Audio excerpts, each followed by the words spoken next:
Hey everyone, today I'm going to teach you how to find message headers in Outlook. Without any further ado, let's get started. First, open your Microsoft Outlook application on your computer. Once it launches, log into your account if you haven't already. This will load all your emails and give you access to your inbox and folders. You'll need to make sure everything is fully loaded before moving forward, so give it a moment if your inbox is still syncing. Now that your emails are loaded, navigate to your inbox pane.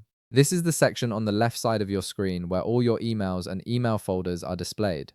From here, locate the specific email message you want to find the message headers for.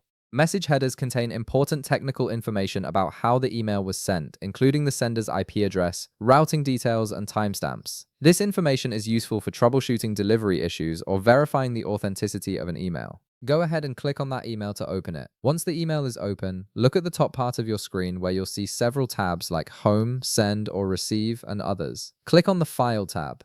This will open the File menu, which gives you access to account settings, information about the email, and various other options related to managing your Outlook application. From the File menu that appears, look for the option labeled Properties and click on it. This opens a new window that contains detailed information about the selected email. The Properties window shows you various technical details that aren't visible in the standard email view. In this Email Properties window, scroll down to the bottom section. Here you'll see a field called Internet Headers. This is exactly what you're looking for. The Internet Headers section displays all the routing and technical data associated with that email message. You can scroll through this information, copy it if needed, or use it for troubleshooting purposes. This data is especially helpful if you're working with IT support or need to investigate email delivery problems. And that's it, you've successfully found the message headers in Outlook. If this video helped you out, be sure to leave a like, subscribe, and I'll see you in the next one.